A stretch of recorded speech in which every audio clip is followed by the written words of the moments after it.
होगी अब ताजमहल के अंदर पूजा? क्या ताजमहल में कराया जाएगा शिवरात्रि पर जलाभिषेक? शिवरात्रि पर ताजमहल में पूजा के लिए किया गया आंदोलन। दरअसल आपको बता दें कि कुछ दिन पहले ज्ञानवापी पर एक बड़ा फैसला आया था।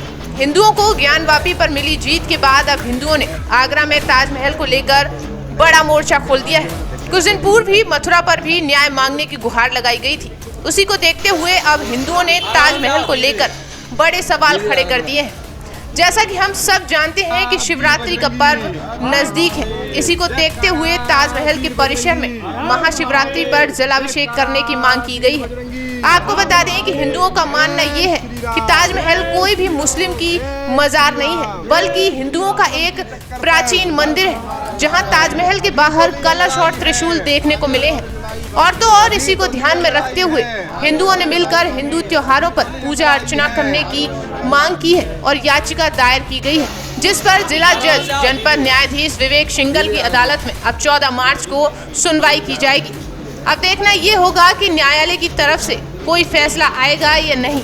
इस पर हिंदू पक्ष के लोग क्या कहते हुए नजर आए हैं, आइए देखते हैं। जो है 1631 में हुई थी। ताजमहल का निर्माण जो शुरू हुआ था वो 1632 से स्टार्ट हुआ था और 1632 से स्टार्ट होकर 1652 तक चला था।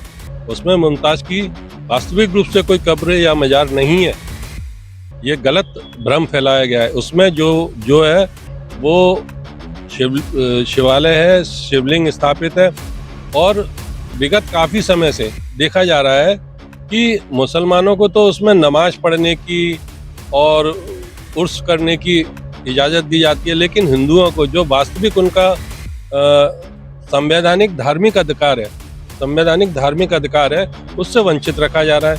उन्हें जो है पूजा अर्चना नहीं करने दी जा रही। तो हमने इस बात के लिए याचिका दाखिल करी है कि महाशिवरात्रि का पर्व आ रहा है, जो तहखाने में शिवलिंग स्थापित है उसमें हमारे भाई लोग जाकर दुग्धाभिषेक करना चाहते हैं। अजय और उनके साथ 4 साथी और हैं, जिसके लिए हमने कहा है कि उन्हें दुग्धाभिषेक करने से रोका ना जाए और उन्हें दुग्धाभिषेक और पूजा अर्चना करने दी। आज और शाहजहां की कब्र की बात होती है, जिसको लेकर वहाँ उर्स लगता है। असल में मुमताज की मृत्यु 1631 में हुई थी, जिसे मध्य प्रदेश के बुरहानपुर में ताप्ती नदी के किनारे दफनाया गया था। यहाँ उनकी कोई असली कब्र है ही नहीं, क्योंकि 1631 में जब मुमताज का निधन हुआ और 1632 में ताजमहल का निर्माण का जो कार्य शुरू हुआ और 1653 में वो पूरा हुआ, तो जब 1 साल पहले अगर मुमताज का निधन हो गया तो 1 साल बाद थोड़ी दफनाया जाएगा किसी को, ये सोचने का विषय। दूसरा, कलश उसमें क्या कर रहा है? कलश है, नारियल है, आम के पेड़ की पत्तियों के वहां पर चिन्ह है, त्रिशूल है, चंद्रमा है, जो कि हमारे सनातन धर्म के प्रतीक चिन्ह है। अरे आप ताजमहल के मुख्य गुम्बद पे आप देखिए, कलश है, कलश की आकृति है, पूरी कलश लगा हुआ है, त्रिशूल बना हुआ है भगवान शिव का, जो कि हमारे सनातन धर्म का प्रतीक चिन्ह है। ऐसी उसमें आकृतियां आप दीवारों पर जाके देखिए, तमाम ऐसी आकृतियां हैं। और यमुना सबसे बड़ी चीज, हमारे सनातन धर्म में सबसे बड़ा महत्व, नदियों के किनारे मंदिर स्थापित किए जाते हैं। 1212 में राजा परम द्रविदेव ने मंदिर का निर्माण कराया था। शिव मंदिर का तेजोमालय नाम दिया गया था। जिसे जो मुगलों का शासन आया, मुगलों ने यहाँ पर क्या किया? मंदिरों को तोड़ा। अयोध्या, मथुरा, काशी इसका सबसे बड़ा उदाहरण है। उसी में से ताजमहल है, महाशिवरात्रि है। हम उसमें दुग्धाभिषेक की मांग करते हैं, इसके लिए हमने याचिका दायर की है, हमें उसमें अनुमति दी जाए।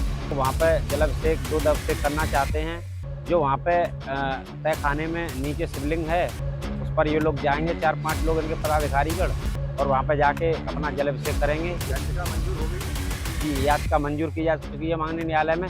अगली डेट पर सुनवाई होगी और जो भी निर्णय आएगा उसके माध्यम से यहाँ से सफलता मिलती है। नहीं, हम हाई कोर्ट, सुप्रीम कोर्ट तक जाएंगे।